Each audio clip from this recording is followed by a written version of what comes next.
बिस्मिल्लाहिर्रहमानिर्रहीम। अस्सलाम वालेकुम। मैं हूँ इरफान हफीज़।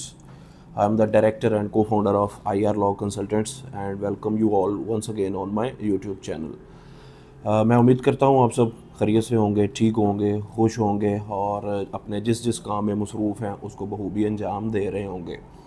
वीडियो को शुरू करने से पहले आपसे एक रिक्वेस्ट कि अगर अभी तक आपने इस चैनल को सब्सक्राइब नहीं किया तो इसको सब्सक्राइब करें और बेल आइकन को भी प्रेस करें ताकि आने वाली जो वीडियोस हैं वो आप तक पहुंचती रहें। तो हमने जो लास्ट वीडियो अपनी अपलोड की थी, सबसे पहले तो उस पे आप लोगों का मैं शुक्रिया अदा करना चाहूँगा कि उस पे आपने बड़ा अच्छा हमें प्यार दिखाया। अच्छे उस पे आपने हमें व्यूज़ भी दिए और चैनल को भी सब्सक्राइब किया। उसके अलावा उसी सीरीज़ को आगे कंटिन्यू करते हुए मैं इस आज की जो वीडियो है उसी को हम आगे कंटिन्यू करेंगे। हमने अपनी लास्ट वीडियो में दो यूनिवर्सिटी की ऑप्शंस जो थी available in mid intake like in April में एंड जून इन 2026, उसमें हमने दो यूनिवर्सिटीज़ को डिस्कस किया था जिसमें यूनिवर्सिटी ऑफ लॉ थी और कैंटरबरी क्राइस्ट चर्च यूनिवर्सिटी थी। आज की हम अपनी इस वीडियो में तीन यूनिवर्सिटीज़ को डिस्कस करेंगे जो कि अवेलेबल हैं एडमिशन के लिए मिड इनटेक यूके में। तो सबसे पहले जो ऑप्शन अवेलेबल है वो मैं ऑप्शन डिस्कस करूँगा Ravensbourne university which is located in London. अगर हम इसकी बात करें इसकी कोर्सेज़ के हवाले से, फ़ी के हवाले से, स्कॉलरशिप के हवाले से, लैंग्वेज टेस्ट के हवाले से और फिर इनके इनिशियल डिपॉज़िट और फिर इनका जो कैश का प्रोसेस है वो सारी चीज़ें हम इस पर डिस्कस करेंगे। तो स्टार्ट करते हैं रेवंसबोर्न यूनिवर्सिटी। इस पर मैंने कुछ नोट्स भी प्रिपेयर किए हैं इस वीडियो को बनाने से पहले कि बच्चा जो है वो रेवंसबोर्न यूनिवर्सिटी को क्यों सिलेक्ट करे। रेवंसबोर्न यूनिवर्सिटी को सिलेक्ट करने की जो रीज़न्स हैं सबसे पहले तो वो मैं आपके साथ डिस्कस करूँगा। रेवंसबोर्न यूनिवर्सिटी जो है ये फोर्थ बेस्ट यूनिवर्सिटी है लंदन की स्टूडेंट सेटिस्फेक्शन रेशो में। Fourth best university of London for the student satisfaction ratio. और दूसरा जो इनका मैं आगे जब इसको स्टडी कर रहा था तो एक बड़ी मज़ेदार चीज़ जो मुझे देखने को मिली, इंटरेस्टेड जो थी इसमें चीज़, वो ये है कि इनके जो इंडस्ट्रियल लिंक्स हैं वो काफ़ी मजबूत हैं। मैंने इनकी एक कोटेशन पढ़ी कि we learn with industry and industry learns with us and together we transform lives. कि हम इंडस्ट्री के साथ मिल के पढ़ते हैं, इंडस्ट्री हमारे साथ मिल के पढ़ती है और हम मिल के ज़िंदगियाँ जो हैं उनको तब्दील करते हैं, उनको आगे बढ़ाते हैं। तो इस यूनिवर्सिटी का हिस्सा बनने के लिए जो अभी कोर्सेज़ उन्होंने मिड इनटेक में मई 2026 इनटेक के लिए ओपन किए हैं, उनमें दो कोर्सेज़ हैं जो कि अंडर ग्रेजुएट्स के हैं और 7 से 8 कोर्सेज़ हैं जो कि पोस्ट ग्रेजुएट के हैं। जो अंडर ग्रेजुएट के कोर्सेज़ हैं पहले अगर हम उनकी बात करें तो इनमें BSc ऑनर्स जो है बिज़नेस मैनेजमेंट का वो अवेलेबल है विद इंटरनेशनल ईयर 1। इसके अलावा जो दूसरा कोर्स है वो BSc ऑनर्स बिज़नेस मैनेजमेंट का है जो कि 3 साल की ही आपको बैचलर्स डिग्री मिलेगी। इंटरनेशनल ईयर 1 भी आपको 3 साल का ही बैचलर प्रोग्राम मिलता है, वेयर एज़ जो आपकी BSc ऑनर्स बिज़नेस मैनेजमेंट है वो भी आपका 3 साल का है। इसके रिक्वायरमेंट्स जो हैं BSc honours business management for international year 1, अगर हम उसकी बात करें तो उसकी रिक्वायरमेंट में वो तमाम बच्चे फॉल करते हैं जो अपना इंटरमीडिएट कंप्लीट कर चुके हुए हैं और जिनका गैप 2-3 साल से ज़्यादा का नहीं है। उनके मार्क्स 55% मिनिमम उनकी रिक्वायरमेंट है और 55% से वो 60-65% 70% तक उनके मार्क्स हैं तो they are eligible for admission in international year 1। अब क्वेश्चन ये है कि अगर वो भी कोर्स 3 साल का है और इंटरनेशनल ईयर 1 का कोर्स है वो भी 3 साल का है तो स्टूडेंट को किस कोर्स के लिए जाना चाहिए। ये बेसिकली उन्होंने कैटेगराइज़ किया है आपकी एडमिशन्स के जो मार्क्स हैं, जो आपके आप जिस कोर्स की रिक्वायरमेंट को मीट करते हैं आप उसके लिए एलिजिबिलिटी उन्होंने आपकी जो है वो दो कोर्सेज़ में डिवाइड की है। अगर आप डायरेक्ट बैचलर्स में एंट्री चाहते हैं तो उसके लिए आपको आपकी 14 इयर्स ऑफ एजुकेशन जो है वो पाकिस्तान से कंप्लीट होनी चाहिए, जो कि पाकिस्तान में या तो सिंपल BA के थ्रू की जा सकती है और अब जो रिसेंटली ADP के प्रोग्राम्स जो HEC ने यहाँ पे इंट्रोड्यूस करवाए हुए हैं उसके थ्रू जो है वो आप इनको कंप्लीट कर सकते हैं इसकी रिक्वायरमेंट को। फ़ीस की अगर मैं बात करता चलूँ तो फ़ीस इसकी स्टार्ट हो जाती है 17,000 से और इसका जो स्कॉलरशिप है वो स्कॉलरशिप इसका वेरी करता है from 3500 GBP to 6000 GBP। 3500 pound से लेके 6000 पाउंड तक इसका स्कॉलरशिप है जो कि इंटरनेशनल स्टूडेंट्स को अवॉर्ड किया जाता है, और 60% जो है वो आपकी फ़ी है जो बच्चे ने बिफ़ोर कैश पे करनी है। ऑन एवरेज अगर हम इसकी कैलकुलेशंस देखें तो अराउंड 8100 पाउंड्स का डिपॉज़िट है वो बच्चे को पे करना पड़ता है before getting their CAS letter. लेकिन ये जो अपना डिपॉज़िट है वो डेफ़िनेटली अपना इंटरव्यू के बाद पे किया जाता है इसमें। इसके अलावा अगर मैं पोस्ट ग्रेजुएट की तरफ आऊँ तो पोस्ट ग्रेजुएट में मेजर कोर्सेज़, जैसे मैंने आपको पहले बताया कि ये यूनिवर्सिटी इंडस्ट्रियल लिंक्स के साथ चलती है, तो वो तमाम कोर्सेज़ इसने अपने ओपन किए हुए हैं मई 2026 इनटेक के लिए, जिसमें एक लंबी फहरिस्त है जिसमें आपको एमएससी प्रोजेक्ट मैनेजमेंट देखने को मिल सकता है। अगर मैं अपनी स्क्रीन की तरफ देखूँ तो एमएससी अकाउंटिंग एंड फाइनेंस, ये भी आपको ये कोर्स इस इनटेक में अवेलेबल होगा।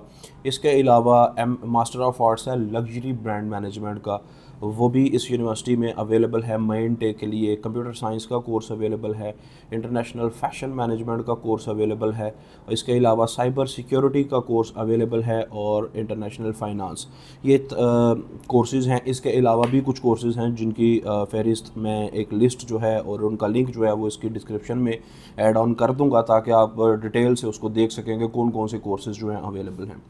पोस्ट ग्रेजुएट के लिए अगर हम फ़ीस की बात करें तो इसकी जो फ़ीस है वो स्टार्ट हो रही है 18,000 पाउंड से। जो इनका एमबीए है वो फ़ीस इसकी है 19,000 पाउंड। सो 18,000 से 19,000 पाउंड तक इसकी जो फ़ीस है वो वेरी करती है फॉर पोस्ट ग्रेजुएट प्रोग्राम्स। और जो इसका स्कॉलरशिप्स है वो कंफर्म स्कॉलरशिप 4500 पाउंड्स का ये यूनिवर्सिटी ऑफ़र करती है। डिपॉजिट सेम है 60% के साथ, और अगर आप 18,000 ऑन एवरेज फ़ीस है और 4500 का आपका अगर आपको डिस्काउंट मिल जाता है तो आपकी जो फ़ीस है वो 13,500 पाउंड की रेंज तक आ जाती है। और आप अगर उसका 60% निकालेंगे तो वो सेम 8,000 टू 8,100 पाउंड्स तक जो है वो आपको डिपॉजिट पे करना पड़ेगा। लैंग्वेज टेस्ट के हवाले से अगर हम बात करें तो इसमें आइल्स जो है वो 6 बैंड्स, कुछ कोर्सेज़ के लिए 6.5 बैंड्स भी एक्सेप्ट किया जाता है। इसके अलावा टोफल का टेस्ट है एक्सेप्टेबल है, पीटी 59 ईच के साथ है। इसके अलावा ऑक्सफोर्ड ईएलएलटी का टेस्ट है वो इस यूनिवर्सिटी में एक्सेप्टेबल है। तो वो तमाम बच्चे जो रेवंसबॉर्न यूनिवर्सिटी में अपनी मेन टेक के लिए इंटरेस्टेड हैं और बिज़नेस के कोर्सेज़ के लिए वो अंडर ग्रेजुएट के कोर्स में भी अपना एडमिशन ले सकते हैं। और अगर इसके अलावा पोस्ट ग्रेजुएशन के लिए वो लंदन जाना चाह रहे हैं और मुनासिब फ़ीस के साथ जो कि 13,500 की रेंज में आ रही है, तो वो रेवंसबॉर्न यूनिवर्सिटी को ज़रूर ऑप्ट कर सकते हैं। तो ये पहली ऑप्शन थी जो आज की वीडियो में हमने डिस्कस करनी थी। दूसरी अगर मैं ऑप्शन की आपको बात बताऊँ तो वो थोड़ी सी हम लंदन से मूव करेंगे अब वेल्स वाली साइड पे। इसका जो आपको जब मैंने लोकेशन का जैसे ज़िक्र किया, आई होप सो कि बहुत सारों को इस यूनिवर्सिटी की जो है वो आइडिया हो चुका हुआ होगा कि कौन सी यूनिवर्सिटी की मैं बात करने लगा हूँ। तो अभी मैं बात करूँगा बेंगोर यूनिवर्सिटी की। बेंगोर यूनिवर्सिटी वो यूनिवर्सिटी जो कि 10,000 पाउंड्स तक का भी स्कॉलरशिप ऑफ़र करती है। वो कोई खुशनसीब कैंडिडेट होता है जिसको ये वाइस चांसलर अवार्ड मिलता है 10,000 पाउंड्स तक का, लेकिन ये तमाम बच्चों के लिए नहीं होता। और इसके अलावा इस यूनिवर्सिटी को चूज़ करके आप 5,000 पाउंड्स तक का स्कॉलरशिप हासिल कर सकते हैं।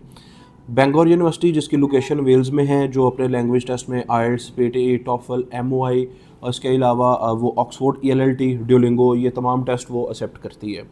कोर्सेज़ की अवेलेबिलिटी की अगर मैं बात करूं तो इसमें 4 से 5 कोर्सेज़ हैं जो अवेलेबल हैं। टॉप ऑफ द लिस्ट अगर मैं डिस्कस करूं तो आपको एलएलएम की ऑप्शन जो है वो भी अवेलेबल मिलेगी। इसके अलावा आपको MBA with 2-3 different dimensions available मिलेगा, जिसमें एमबीए विद मैनेजमेंट है, एमबीए इंटरनेशनल बिज़नेस है और एमए बिज़नेस मार्केटिंग। ये कोर्सेज़ जो हैं बेंगोर यूनिवर्सिटी ने अपने ओपन किए हुए हैं फॉर मई 2026 इनटेक। इसकी जो फ़ीस है वो 18,000 से 19,000 20,000 की रेंज तक इसकी फ़ीस जाती है, लेकिन स्कॉलरशिप भी ये अच्छी स्कॉलरशिप ऑफ़र करते हैं 4,000 से 5,000 पाउंड तक का। तो आपकी जो फ़ीस है वो अगेन उसी एक सिनेरियो में आ जाती है कि 14,000 से 14,500 15,000 की रेंज में। 8,000 पाउंड्स का इनका जो है वो इनिशियल डिपॉज़िट है जो कि पे करना पड़ता है बच्चे को अपने कैश डिपॉज़िट के लिए। और आप पहले अपना इंटरव्यू करते हैं कैश शील्ड पे, उसके बाद जो है वो आप अपना डिपॉज़िट पे करेंगे, अपना टीबी टेस्ट उनको सबमिट करवाएंगे, बैंक स्टेटमेंट उनको देंगे और उसके बाद वो आपका कैश आएगा और आप आगे अपना वीज़ा अप्लाई करके जाएंगे। तो ये दूसरी ऑप्शन थी जो कि मई इनटेक के लिए हमने डिस्कस करनी थी आज अपनी इस वीडियो में। और अभी जो तीसरी और इस वीडियो की जो लास्ट ऑप्शन होगी वो ऐसी यूनिवर्सिटी है जिसको modern university of the year का अवार्ड मिल चुका है। लाइक 2026 अभी आज 5-6 जनवरी है और modern university of the year award वो ऑलरेडी हासिल कर चुकी है। तो yes, I am talking about Glasgow Caledonian university, जिसके 2 कैंपसेस हैं और दोनों बड़े ही मॉडर्न कैंपसेस हैं और दोनों बड़ी ही प्राइम लोकेशंस पे हैं। एक इनका जो कैंपस है वो डेफिनेटली ग्लासगो जो अपने नाम से स्कॉटलैंड में, और एक जो है वो लंदन में इनका कैंपस है। इन्होंने अपने दोनों कैंपसेस में कुछ कोर्सेज़ जो हैं वो मास्टर्स के अपने ओपन किए हैं। अभी 1 बाय 1 मैं आपको बताऊंगा पहले कोर्सेज़ जो लंदन कैंपस के हैं, इसके बाद मैं आपको बताऊंगा जो इनके मेन कैंपस के हैं। उसके बाद हम डिस्कस करेंगे कि इनकी क्या डेडलाइंस हैं और इनके क्या जो है फ़ीस स्ट्रक्चर है और इनकी जो लैंग्वेज टेस्ट की रिक्वायरमेंट्स हैं वो क्या क्या हैं। मैं भी आपको लंदन कैंपस के अगर इनके कोर्सेज़ बताता चलूँ तो इसमें आपको सबसे पहले एमएससी कंप्यूटर साइंस जो है वो अवेलेबल मिलेगा। इसके अलावा MSc advanced computer science available है, एमएससी इंटरनेशनल मार्केटिंग का कोर्स अवेलेबल है, MSc international management and business development का कोर्स इसमें अवेलेबल है, और लास्ट इसमें मास्टर ऑफ पब्लिक हेल्थ। वो मेरे तमाम दोस्त जो यहाँ पे डीपीटी या फार्मेसी ऐसी डिग्रीज़ जो हैं वो पढ़ते हैं और उसके बाद आगे वो पब्लिक हेल्थ के लिए जाना चाहते हैं, तो लंदन में मई 2026 इनटेक के लिए उनके पास ये ऑप्शन भी अवेलेबल है कि वो ग्लासगो कैलेडोनियन यूनिवर्सिटी में जाके अपनी मास्टर ऑफ पब्लिक हेल्थ की डिग्री को कंप्लीट कर सकें। अब अगर मैं इनकी बात करूं मेन कैंपस की, तो मेन कैंपस में इनके 4 कोर्सेज़ जो हैं वो मुझे सामने स्क्रीन पे नज़र आ रहे हैं, जो भी मैं आपके साथ डिस्कस करूंगा। इसमें सबसे पहले एलएलएम इंटरनेशनल कमर्शियल लॉ का कोर्स इनके पास अवेलेबल है मेन टेक के लिए। इसके अलावा MSc risk management, MSc human resource management और एमएससी अप्लाइड बिजनेस एनालिटिक्स, ये 4 कोर्सेज़ हैं जो इनके ग्लासगो कैंपस के लिए अवेलेबल हैं। अगर हम इनकी बात करें कुछ एंट्री रिक्वायरमेंट्स की, तो एंट्री रिक्वायरमेंट्स सिंपल इनकी जैसे बाकी यूनिवर्सिटीज़ की, कि आप अपनी अगर आपने पोस्ट ग्रेजुएशन के लिए एडमिशन लेना है तो आपके मार्क्स मिनिमम भी 50% से स्टार्ट हो रहे हो, 50% टू 55 और अप टू आपके जितने भी मार्क्स आ जाएं, बट नॉट लेस देन 50% इनकी रिक्वायरमेंट है। कुछ सिनेरियोज़ में ये डिफरेंट हो सकता है, लाइक फॉर एलएलएम स्टूडेंट्स, और वो भी जिन्होंने अपना एलएलबी पंजाब यूनिवर्सिटी से कंप्लीट किया है, तो उनके लिए एग्जाम्पशंस हैं कि वो 49, 48, 47 तक भी एलिजिबल हो सकते हैं। इसके अलावा इंटरमीडिएट वाले बच्चों के लिए जो है वो बैचलर्स तक की डिग्री रिक्वायर्ड है, लाइक 14 ईयर्स तक की, लेकिन अभी वो मई में कोर्स ही अवेलेबल नहीं है, तो हम उसकी मज़ीद रिक्वायरमेंट्स को डिस्कस नहीं करेंगे। इनकी कुछ इंपॉर्टेंट जो डेडलाइंस हैं, इनमें जो एप्लीकेशन डेडलाइन है वो 9 मार्च 2026 इनकी एप्लीकेशन डेडलाइन आएगी। इसके अलावा 16 मार्च को आपने अपनी अगर कोई पेंडिंग डॉक्यूमेंट्स रहता हो फॉर अनकंडीशनल, तो वो आप इसमें सबमिट करवा सकते हैं। जो फ़िलहाल इनकी डिपॉजिट पेमेंट डेडलाइन आ रही है वो 23 मार्च है, और फाइनल जो कैश लेटर इशू डेट है वो 10 अप्रैल है। तो ये कुछ इनकी इंपॉर्टेंट डेडलाइंस हैं जो कि होपफुली हमें इसमें कुछ ना कुछ एक्सटेंशन मिल सकती है, लेकिन अभी तक जो हमारे पास डेट्स अवेलेबल हैं वो मैंने आपके साथ शेयर कर दी हैं।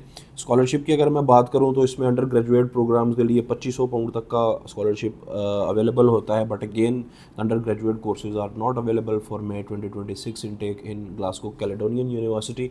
मास्टर्स की कोर्सेज़ की अगर मैं बात करूँ तो इसकी जो फ़ी है वो स्टार्ट हो जाती है 16,200 से 16,500 पाउंड, और मैक्सिमम इसकी फ़ीस जो जाती है वो जाती है 18,800 टू 19,000 पाउंड्स।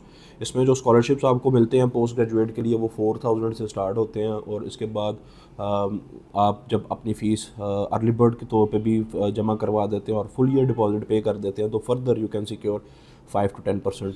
तो इससे आपकी जो फ़ीस है वो स्टार्ट होती है मज़ीद 12,600 पाउंड से आपकी जो फ़ीस है वो इसमें स्टार्ट हो जाती है। इंग्लिश लैंग्वेज कोर्सेज़ की अगर मैं बात करूं तो इसमें आपको आइल्स का एग्ज़ाम, इसके अलावा पीटी है आइल्स 6 एंड फॉर सम कोर्सेज 6.5 वो भी रिक्वायर्ड है। इसके अलावा ऑक्सफोर्ड ELLT का टेस्ट है वो भी यहाँ पे एक्सेप्टेबल है, टोफल IBT है, लैंग्वेज सर्ट है, सेल्फ वर्जन भी और ऑनलाइन वर्जन भी।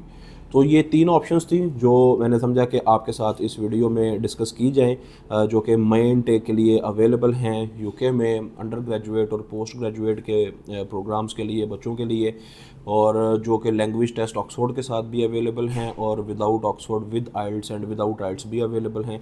मल्टीपल ऑप्शंस हैं जिनमें MBA भी आप कर सकते हैं, प्रोजेक्ट मैनेजमेंट भी कर सकते हैं, आप LLM भी कर सकते हैं। इसके अलावा बिज़नेस से रिलेटेड काफ़ी कोर्सेज़ हैं, IT से रिलेटेड काफ़ी कोर्सेज़ हैं, साइबर सिक्योरिटी से रिलेटेड आपको कोर्सेज़ मिल सकते हैं। तो variety of courses with multiple options of universities are available. तो आप IR लॉ कंसल्टेंट से रब्ता कर सकते हैं और आप अपना जो फ्यूचर और जो अपनी सीट है मई 2026 इनटेक में वो UK में सिक्योर कर सकते हैं। Thank you.